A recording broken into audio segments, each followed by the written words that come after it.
Namaskar. Namaskar. Hello and welcome to PGurus channel. I'm your host Sri Iyer. Today I'm joined by Shekhar Iyer and we're going to talk about the political events of the last week, especially the Bharat Jodo Yatra that Rahul Gandhi started from somewhere deep south and now he's in Delhi. And there was a speech that he made in Red Fort. We're going to talk about that. Also, we are going to talk about Sonia's spat with the Vice President Jagdeep Dhankhar and why Mamata now is staying away from any coalition. What could be the possible reasons for that? To know all about this and more, let's welcome Shekhar Iyer ji. Shekhar ji, namaskar and welcome to PGurus channel. Namaskaram. Thank you, sir. Thank you very much. And greetings to all our viewers. Merry Christmas to them and a very Happy New Year also. And Merry Christmas and Happy New Year. I think we'll be having one more program just the day before New Year, so we can wish them again one more time then. But Shekhar ji, this trip, it's meandered its way into Delhi now, and this Bharat Jodo Yatra. If somebody were to keep a report card state by state, what do you think this has accomplished thus far, and where do you think it is headed next? Your thoughts, sir. Well, it has done about 3,000 kilometers, covered 9 states and almost 50 districts of this country. And Rahul Gandhi seems immensely pleased with the kind of response he has got. So does his team of people. They think, some big thing has happened. But at the same time, they lament that the national media coverage has not been commensurate with the significance of the yatra. So they keep saying that the government, the Prime Minister Modi, are manipulating the media, so there is no coverage. In fact, even their arrival in Delhi today was not given live coverage as such until the rally at the Red Fort this evening. Because all the time we have been told by Rahul Gandhi as well as Jairam Ramesh, his spokesperson, that this rally, what it is about and what it is not about. Well, they say that it is about economic disparity which is growing. It's about social polarization happening because of the BJP, and it is about quote unquote political dictatorship, in the sense that Prime Minister Modi is controlling institutions, controlling everybody, your life, my life, and we are all hurtling towards some kind of a hell. Now, this is the picture that they want, and repeatedly, they have been emphasizing, Rahul Gandhi himself also, that this is yatra is not about elections, it's not about opposition unity, it's not about branding of Rahul Gandhi, and it is also not about what Rahul Gandhi thinks or feels about issues. And of course, it has no nothing to do with even about the Congress organization. I mean, this is the way they have been saying. But if you can, if you go through the speeches he has made through the rally and even today at the Red Fort, he keeps saying that he is, there has been a tremendous damage to his image caused by BJP, and that the BJP have spent about 1,000 crores, to damage his image. No, I was wondering. I mean, whatever you say, I mean, you can talk in that sense, to make an impact. But what is that Rahul's image that he needs 1,000 crores to be punctured? And when he says it very seriously. And also, Shri Ayerji, even in the use of language, for instance, today he was saying, "Humne mohabbat ki dukaan khol le." I mean, you don't say dukaan and mohabbat. Mohabbat is mohabbat. If you say that mohabbat ki dukaan, it means, you are opening a shop. And that exactly is not a positive connotation. See, we often say, "Na bhai, isne dukaan khol li." Matlab, he is doing commerce on that. He is fayda utha raha hai. He is getting benefit. Labade pakra, as they say in Tamil. Right, right. So and even expression of such words, of course, today you had a group of cheerleaders in front of him who were, constantly shouting. But even in Delhi, it did not get the crowd they expected. There was no massive road jams, otherwise it would have hogged the headlines. That did not happen. And even in Delhi, the Congress organization is so weak, particularly Delhi Congress. the MCD, how they fared, we saw. And so overall, if you look at it, nothing to worry. But people who hate BJP, I'm talking of the so-called intellectual class, so-called, the journalistic opinion writer class, they think, oh, some changes happened. At least somebody is talking about the kind of damage, quote unquote, that the BJP is doing to the body politic. And so they think that Rahul is doing something. But, take for instance, they have been writing, Congress has been writing letters to the opposition leaders to join in the rally. So the only person, I mean, the people who have joined in this rally in terms of opposition leaders, it was M.K. Stalin, who was there when the rally, the Yatra was flagged off at Kanyakumari.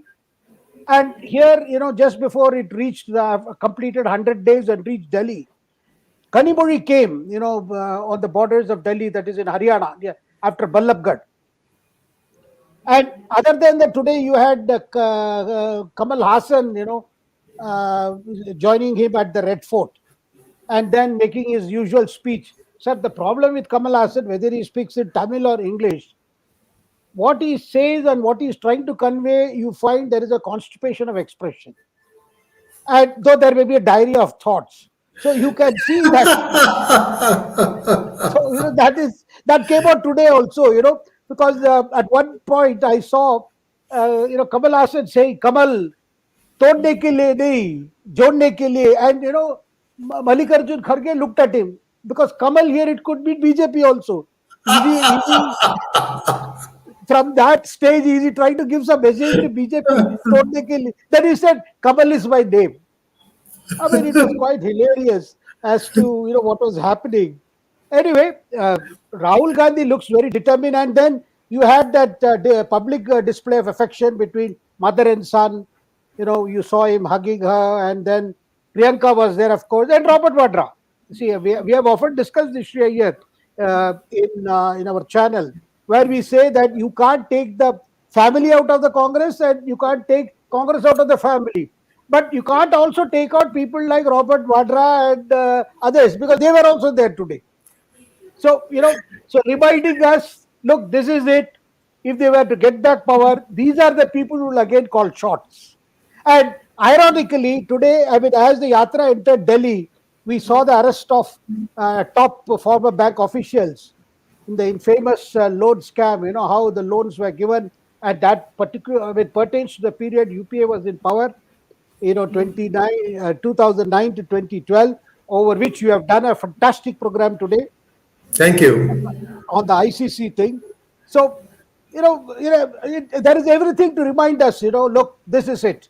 And this whole thing is about somehow to put the Congress back on, full focus, and the hope that this can be somewhat help in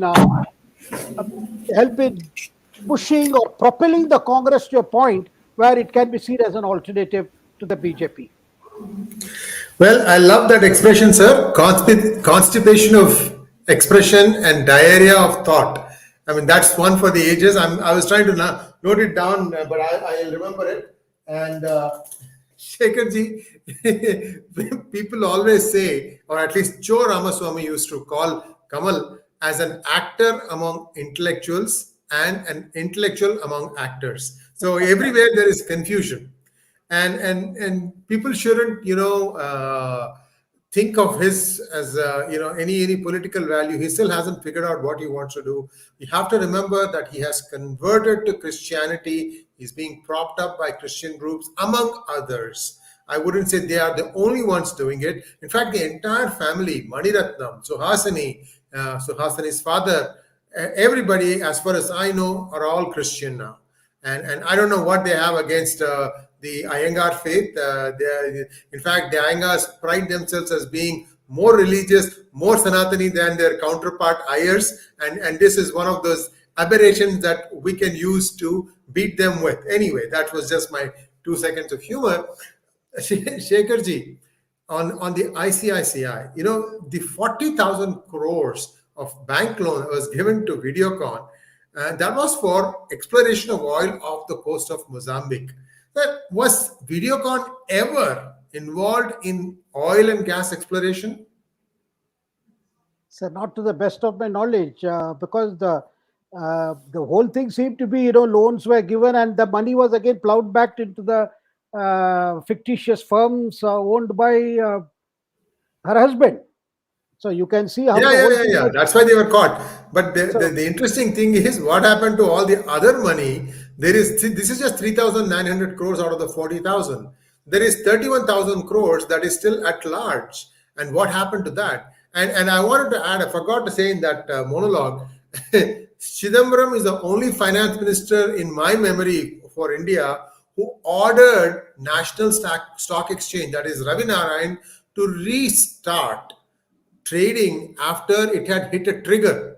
So the trading restarted even though it had hit a trigger. Trigger is where there is a very drastic movement in one way or the other, in one direction or the other. And this man ordered Ravi Narayan to restart. That man walks scot free, sir. So far in the NSE, you've had the whatever Himalayan yogi and yogin and nagin and this and that, but nobody has so far touched Mr. Chidambaram. He is the guy who's a sutradhar of all this. I've written a book on it. I stand behind it. It's called C Company after D Company. And this man still, spouts forth wisdom, or so he thinks. And there is people who are always ready to clap because he's anyway. That I'll let it go at that point. But this is a very dubious thing that he did, and somehow it doesn't seem to upset people that something as bad and diabolical as that hasn't even been commented upon by the BJP. I find that very, very strange, sir. Anyway, let's go to the. Do you want yeah, to add that anything was on the the ICICI? Yeah. yeah, that was the era of phone banking. The phone calls would go from top functionaries of the Congress to the banking officials to release funds, and those funds in turn would come back to their friends or even to them, to their companies. And this was the phone bank. That is how the non-performing assets (NPA) rose to such horrible levels. I mean, because every case you see, whether in Nirav Modi or all these, or Choksi, all these had genesis in that period, the period between 2004 and 2014. Now, after all that, for these people to talk about corruption, to talk about Adani and Ambani, not that I'm not saying that nothing is happening during this period. Something may be happening. I do not know, but the fact that these people put up such a face. I mean, today I was watching, he's talking about Ambani Adani from the Red Fort.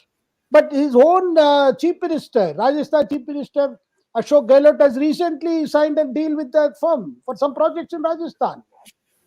I mean, how do you go? I mean, I remember Indira Gandhi, she used to, during the period when she took a left turn and she was also dependent on communes.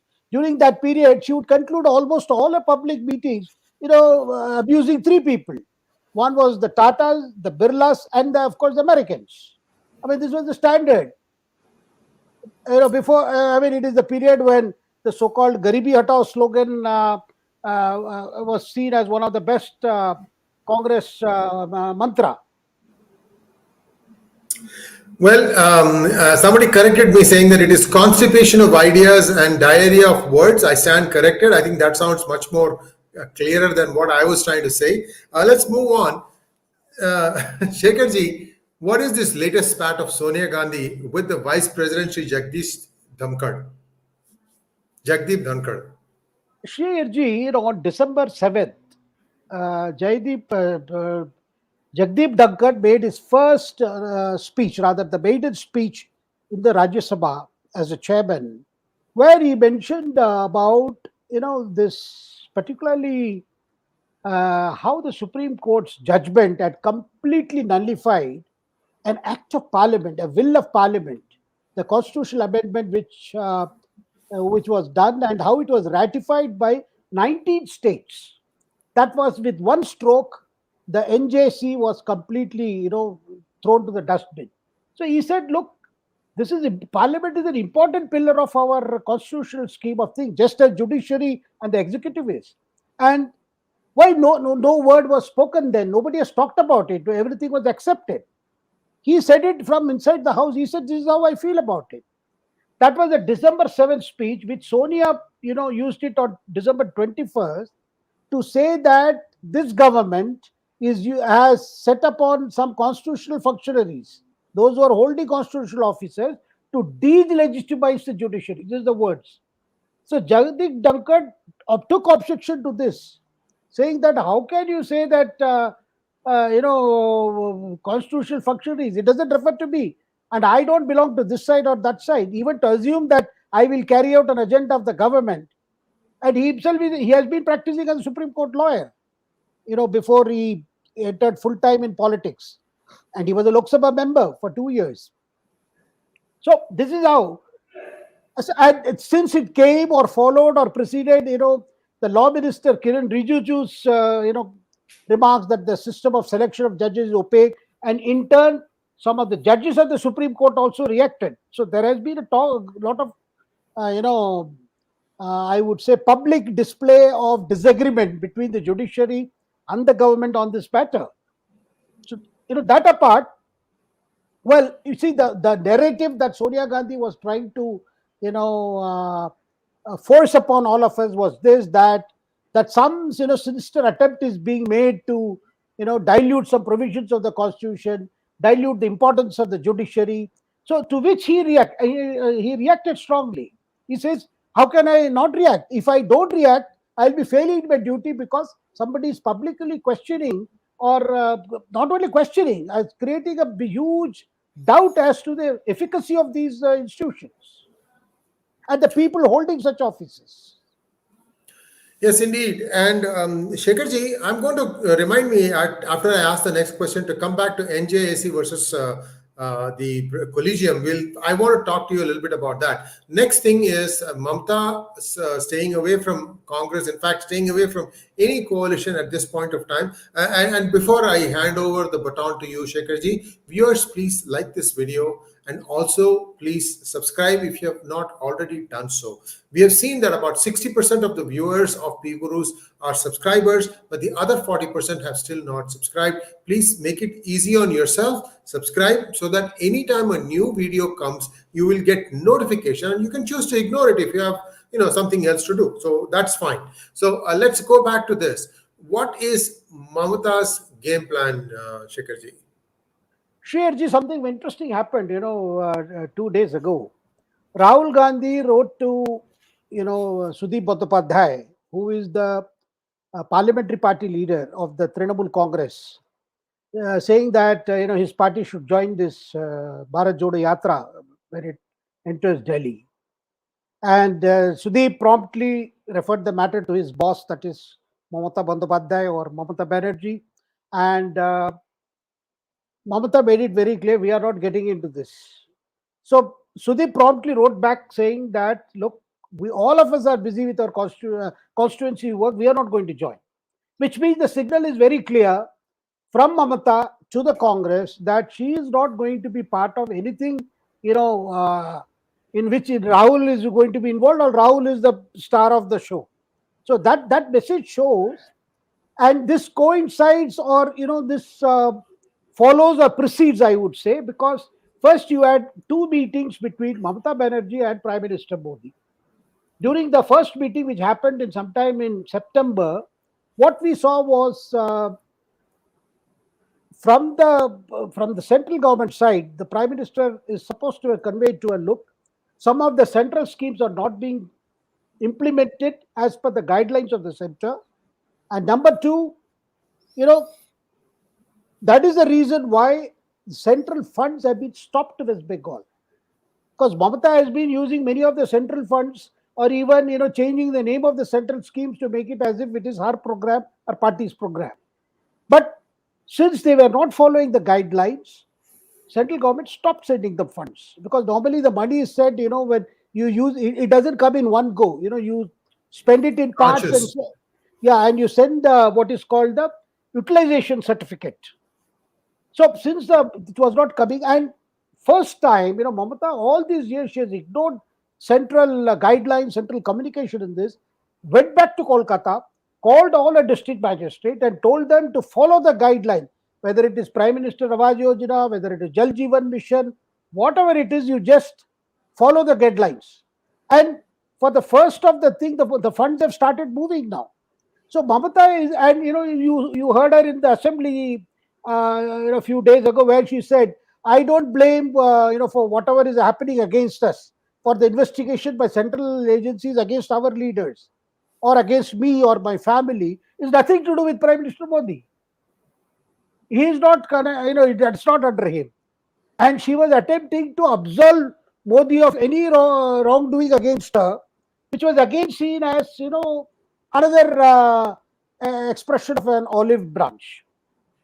Now, this is one thing. Then we saw just this week, I think was last Monday, when the Union Home Minister Amit Shah had gone to Kolkata to preside over a meeting of Eastern Zone chief ministers in which Mamata participated. After that, there was one-on-one meeting in Nobono. Nobono is her official, her official office, rather I would say, in Howrah, from where she functions, because she had shifted out from Writers Building long ago. She is functioning from her own administrative headquarters called Nomona. And there, they had a long meeting. And in that meeting, though it was said, they discussed, Amit Shah made it out that they discussed about the state government should help the border security force, particularly with the fencing work on the border with Bangladesh and things like that. But that would not have needed a one-on-one meeting, So definitely there is a thaw in the relationship. And you can see one thing, Mamata is sending out a signal, look, she is not going to getting into any of these opposition unity dramas, and certainly not under Congress leadership, certainly not under Rahul Gandhi. And also, as far as BJP is concerned, they would be political opponents. And similarly, I can also see the BJP is also looking at a scenario around, after the Lok Sabha elections of 2024. In case they fall short in numbers, who knows? Mamata could be back doing business with the BJP under the NDA banner, because she was part of the Vajpayee administration also. So all these are in the realm of possibilities. But definitely you can see Mamata is keeping her options open, and she did not send anybody to this. And we all know that there is a very poor chemistry between Mamata Banerjee and Rahul Gandhi. We know that. And if you remember, in 2016, when she had met Sonia Gandhi and told her that, see, after the 2014 results, she had said, look, Congress must realize that its era is over. It must hand over the baton to regional parties. And parties like Trinamool Congress and other parties should be allowed to lead the opposition against BJP. To which Sonia very strongly countered, saying, how can you have a non-BJP government in the center without the Congress? How can Congress abdicate its role? And after that, we know, relations went bad, and she had one more meeting to 2019 elections, where again, we know, Sonia told her to speak to Rahul Gandhi, because by then Rahul was the president of Congress, which he, of course, resigned in 2019. Well, it's like a storm in a teacup. A lot of things appear to happen in Congress, but everything comes back to the family and these 2, 3 individuals. Now, let's set that thing aside for a moment. We'll watch what happens with Mamata, because I think she's playing it cleverly. You don't need to decide if you want to form an opposition-based government until you see the numbers. And as far as she's concerned, her sphere of influence is perhaps limited to West Bengal and maybe Tripura. I can't see beyond that. Maybe Manipur, I don't know. That's about all she can try and get. And I think she has said, okay, fine, let me do the maximum I can here and then see what happens. So that's about Mamata. Shekharji, let's go back to this spat between NJAC concept and collegium. Now, to my memory, and I'm probably a little bit younger than you, the first time Supreme Court came in the news itself for the wrong reasons was of Indira Gandhi skipping 3 senior judges to nominate A.N. Ray. And these 3 judges, Khanna, Grover, and Gadgil, if I remember correctly, they all resigned in protest. And this era of skipping seniority to appoint Supreme Court Chief Justices started with A.N. Ray. A.N. Ray was a big supporter of hers. He, of course, this was during emergency, so a lot of things got pent. Now, my question to you, sir, is: was this the first time that the Supreme Court felt that the executive is kind of messing with them, and therefore they needed to have more of a selection process where they could choose their own, and how to go about it, sir? Sherji, there have been three judgments, regarding appointment of judges. First there was the first judgment, and there was second judgment, and third judgment. And what has happened is, in each of these judgments, the Supreme Court set itself a kind of guidelines both for the government and as well as for the judiciary as to how judges would be selected. The first one, made it out that the Chief Justice would recommend the names, but it was not made clear that this would be binding on the government, because the government appoints on the recommendation of the Chief Justice of India. Then, after a few years, you had the second judgment case where they made it very clear that it was binding, and also they made it out that the Chief Justice should consult other judges. And by the time the third thing was your NJC case. You see, this was the first the big ticket judicial reform brought by Prime Minister Modi after he took office in 2014. So in 2015, the judgment came completely striking down that particular act. Now, since then, what has happened is there have been, and when it was struck down, there was only one dissenting judge in that constitutional bench, and that was Chelmeshwar. He is the only one who differed with his colleagues. But we have seen even after that, constant complaints that judges are appointing judges, and there is a lot of nepotism, there is a lot of returning favors. Tyranny of unelectables. So this has been there because there are many people in the judiciary who feel, yes, okay, we wanted to show we are independent, we didn't want any interference from the executive. But the system, the collegium system, that there are difficulties with the system. This is acknowledged even by members of judiciary. So at the same time, you see, after all, Parliament had passed that NJC bill unanimously for Sonia Gandhi today to strike a different note just because she thinks that Modi government and judiciary are locking horns. So therefore, the Congress has to take it. After all, Congress is a party to that.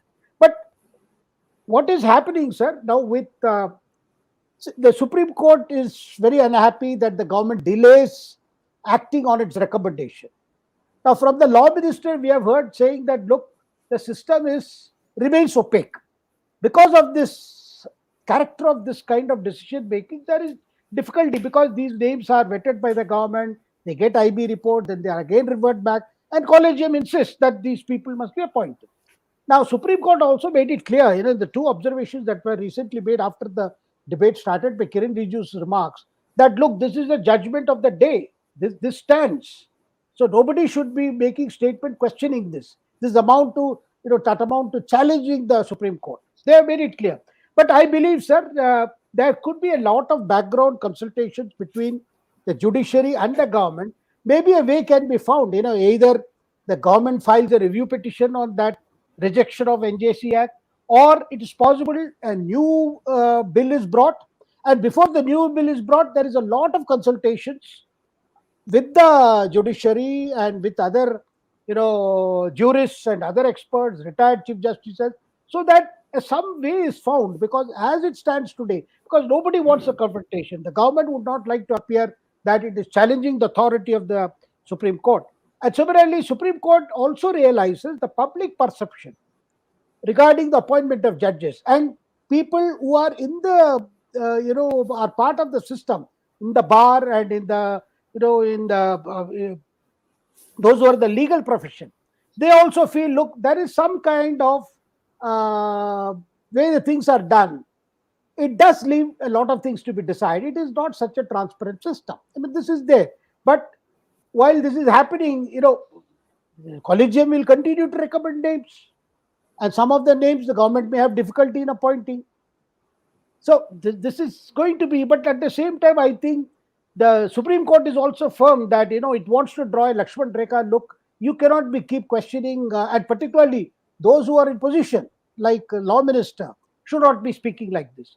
But then Jagdeep Dhankhar, in his maiden speech, as vice president and chairman of the Rajya Sabha, he pointed out to this, the oddity, that the fact that the parliament passes a very important change. I mean, it is the power of the parliament to bring about the change. It is the power of the parliament to enact laws. It's the power of the parliament to decide. That is one of the basic features of the constitution. So how can that be completely, set aside? So this is where the debate starts. But I see, sir, not if not immediately, I think in the course of time there is going to be, I would say, a dialogue or a consultation. It may not happen in the open, but definitely I think there is a move towards a resolution of this particular issue. Shekharji, I think both sides can meet halfway. In my opinion, a few things have to be done, and that way it makes it sure. It makes it very clear that the Supreme Court has heard or listened to the people's concerns. One thing, the time it takes to fight a case in the court, it needs to be brought down drastically. How do you do that? Three or four ways to do it. One is when the judges retire, give an appellate court where they can go and continue to be judges until they are like 80 or 85 or even for life, and let the core bench just look at the constitution and its interpretation.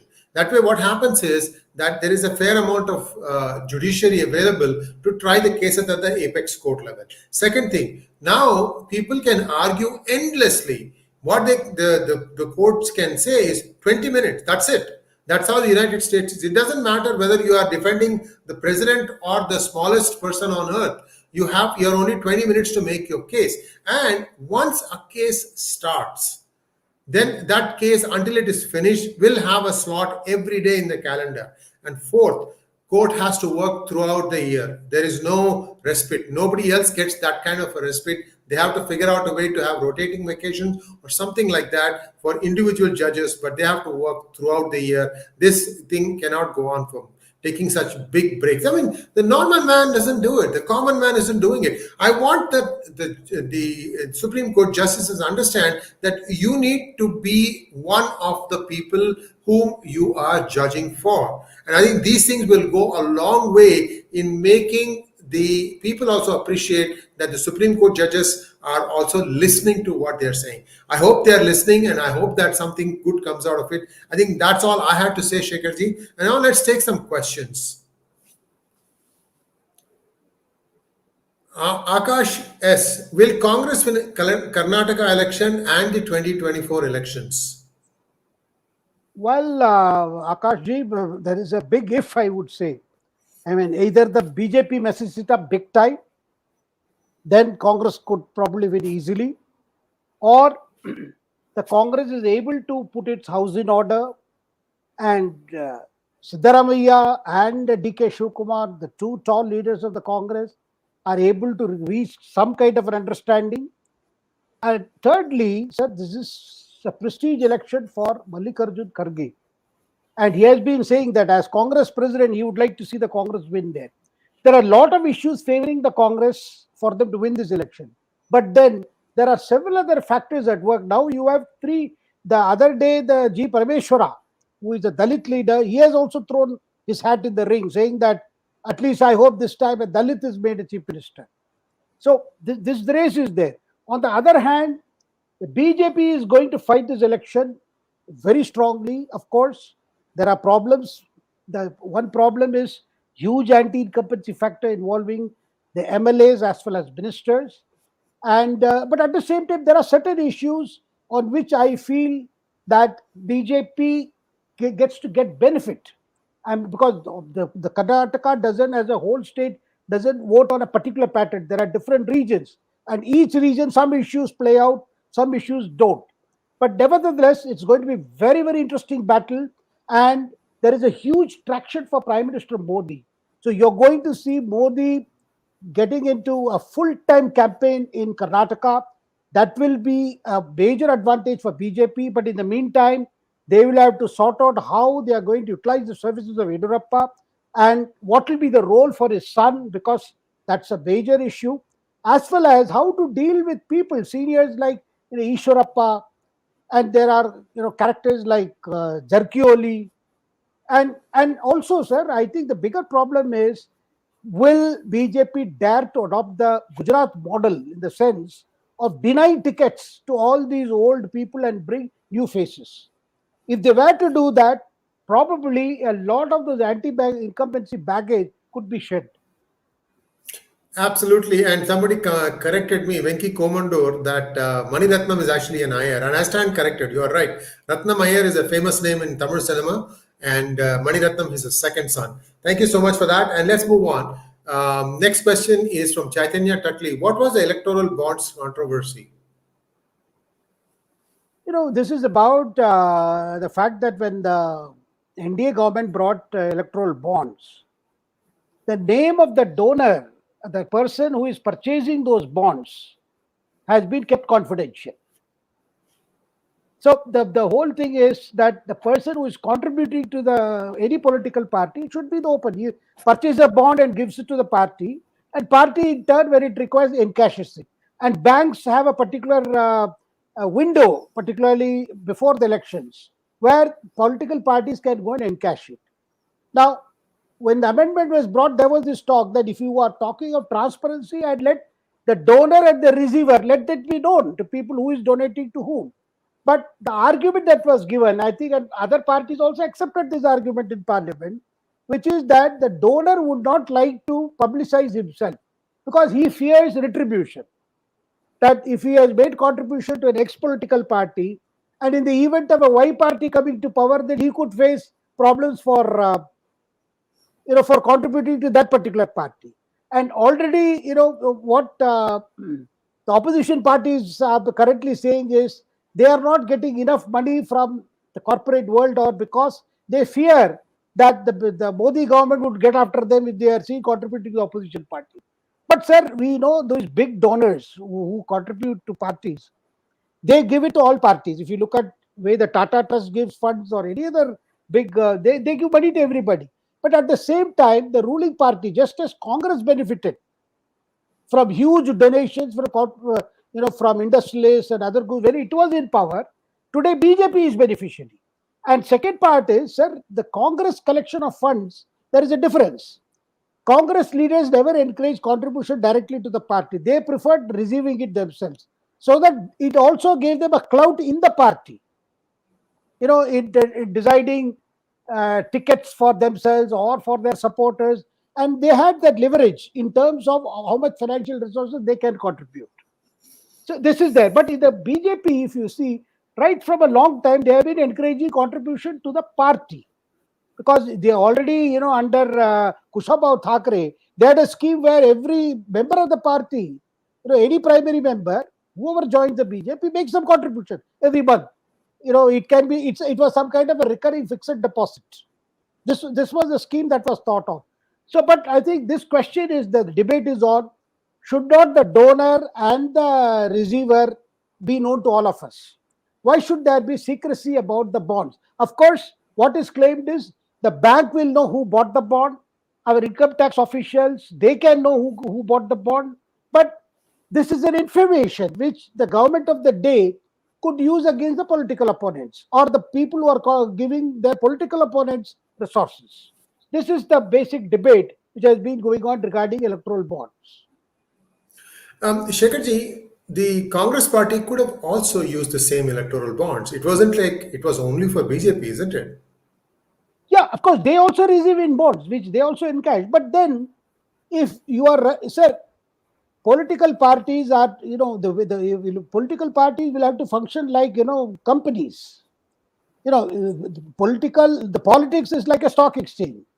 Your shares go up depending on your performance and your results.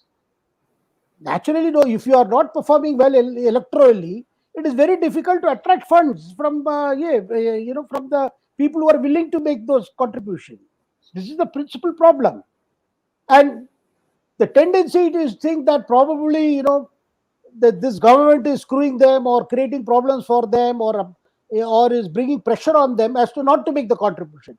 I do not think so. I think when the Congress was in power, it received a lot of funds, and Congress leaders personally received funds because they always discourage contribution to the party. They preferred receiving it. This is it's a well-known fact. That's why the leaders who made, who were calling shots in the Congress, or the clout they enjoyed. Take for instance the late Ahmed Patel, was treasurer of the Congress party.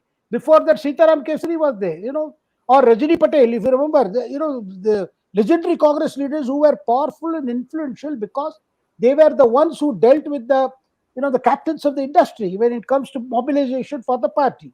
This has been the pattern. So this is a debate going on. I think for a political party to be worthwhile to receive contribution, they will have to win elections. But if you are running a Jodo Yatra saying this Yatra has nothing to do with elections, and you don't campaign in states where elections are due, of course, it also happened without your going also Congress wins, say like in Himachal Pradesh. Now, these are the things which the Congress also must realize that, and similarly communists, you see that, sir, CPM used to get funds, still get fund.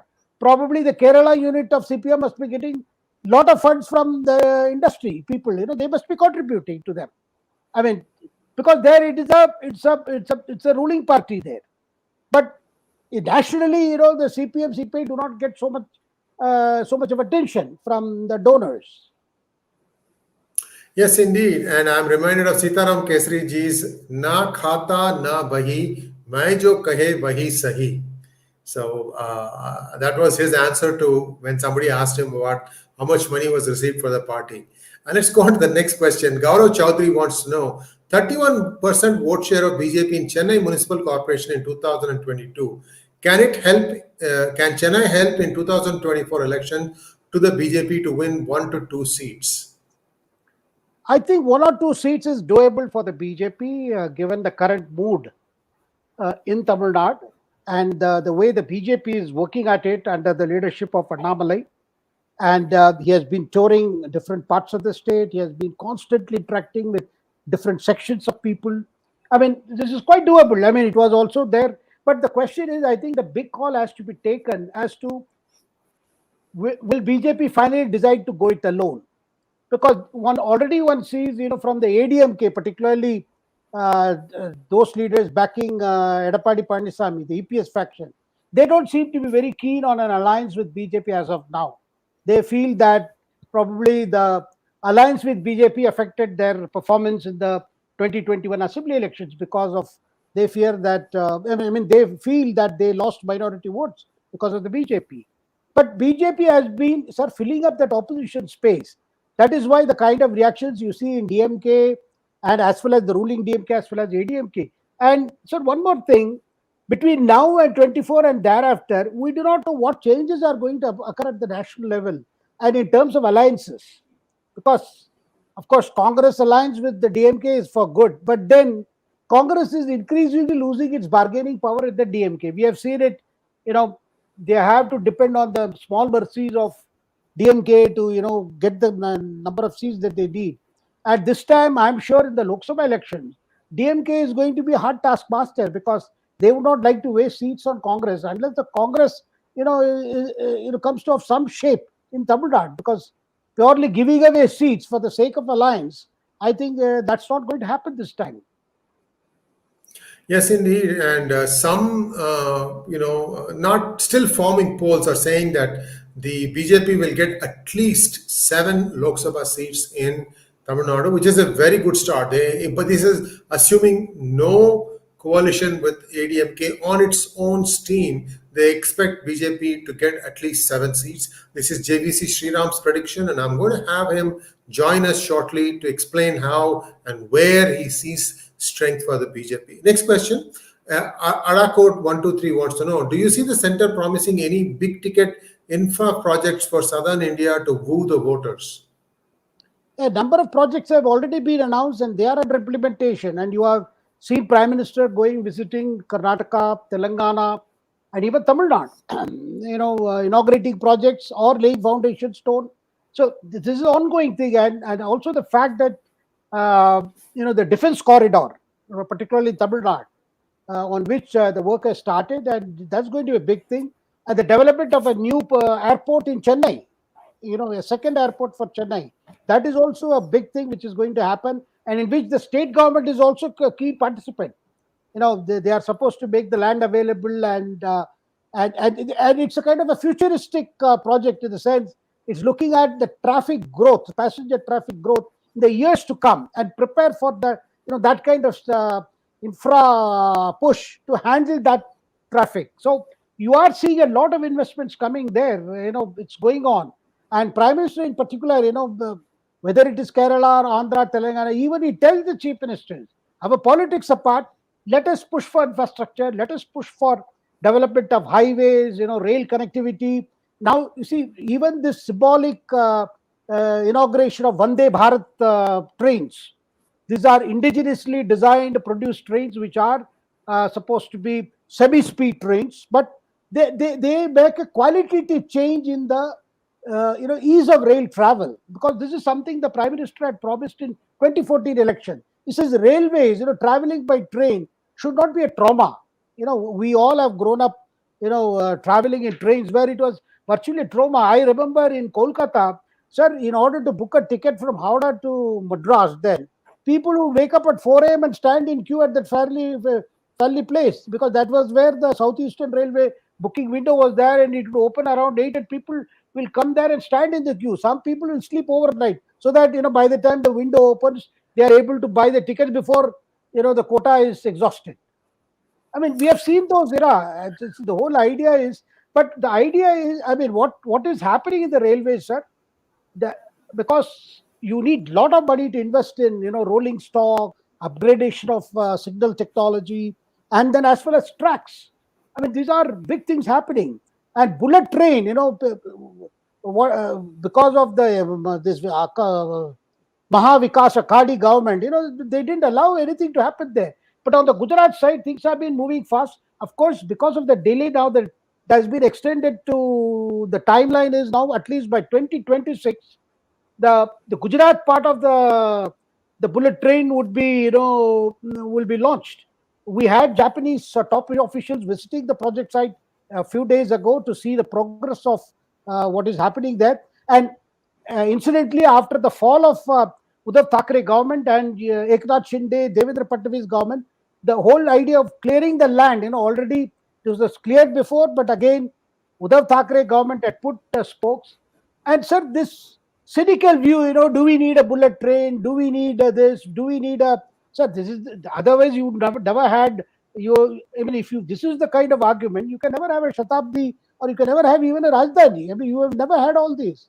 So people are beginning to feel, wherever there are... The proposal is to have at least 75 Vande Bharat, I think, by 2024, and overall they are planning to increase it up to 400 trains.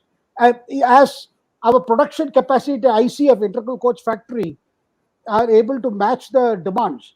So one can see a lot of... Because on December 30th, you are going to have a Vande Bharat between Howrah and New Jalpaiguri. This is... People now pay through their noses to buy a flight to Bagdogra. Between Kolkata and Bagdogra, tickets cost 10,000 and all, during the tourist season.